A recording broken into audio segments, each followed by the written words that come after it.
Mitochondria दोहरी झिल्ली से घिरा हुआ कोशिकांग होता है, जिसमें बाहर की तरफ आउटर मेम्ब्रेन और अंदर की तरफ इनर मेम्ब्रेन होती है।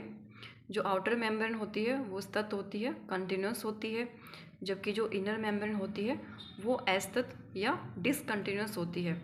ये जो इनर मेम्ब्रेन होती है वो अंदर की तरफ धसी हुई होती है, फिंगर लाइक स्ट्रक्चर वो बनाती है, जिसको हम क्रिस्टी कहते हैं। और क्रिस्टी पे ये ऑल पिन लाइक स्ट्रक्चर पाई जाती है, जिसे हम F1 F0 पार्टिकल कहते हैं। इसकी जो खोज है वो फर्नांडीज मोरान नामक साइंटिस्ट ने की थी, तो इसको F1 F0 पार्टिकल होता है। इसको हम फर्नांडीज मोरान पार्टिकल भी कहते हैं, और इसका दूसरा नाम ऑक्सीसोम भी है। ये जो ऑक्सीसोम है या जो F1 F0 पार्टिकल है, इसमें ATS क्रिया होती है, जिसमें कि ATP का निर्माण होता है। तो जो F1 पार्टिकल है उसको हम, या जो ऑक्सीसोम है उसको हम माइटोकॉन्ड्रिया की ATP संश्लेषित जो स्थल है वो बोल सकते हैं। ये जो आंतरिक मेम्ब्रेन होती है, इनर मेम्ब्रेन होती है, वो मोटी होती है। इसका भी एक बाहरी जो सतह होती है उसको सी फेस, जबकि जो अंदर की साइड ये घूमी हुई जो सरफेस होती है इसको हम एम फेस कहते हैं। ये जो माइटोकॉन्ड्रिया में तरल पदार्थ होता है इसको हम मैट्रिक्स कहते हैं। मैट्रिक्स में 70s ribosome, double standard circular DNA पाया जाता है, और बहुत सारे वायवीय श्वसन के एंजाइम है वो पाए जाते हैं। माइटोकॉन्ड्रिया का जो कार्य होता है मुख्य रूप से श्वसन का ही होता है, और ATP का जो निर्माण स्थल है वो माइटोकॉन्ड्रिया होता है।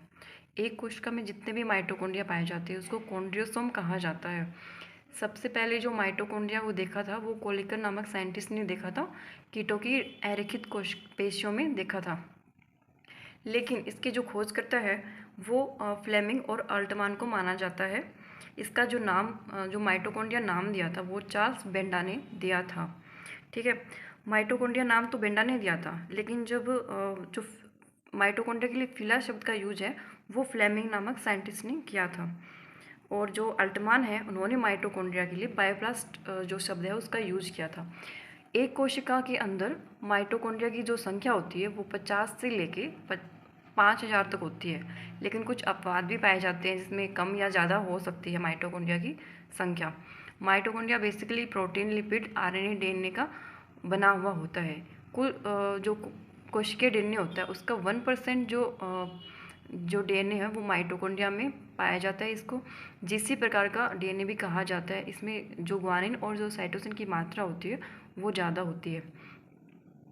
तो इस माइटोकॉन्ड्रिया को हम, इसका जो अन्य नाम बोलते हैं जैसे पावर हाउस ऑफ सेल, कोशिका का शक्तिगृह कहा जाता है, क्योंकि इसमें ATP का निर्माण होता है।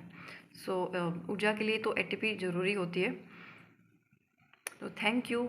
आई होप आपको माइटोकॉन्ड्रिया की जो स्ट्रक्चर है वो समझ में आ गई होगी।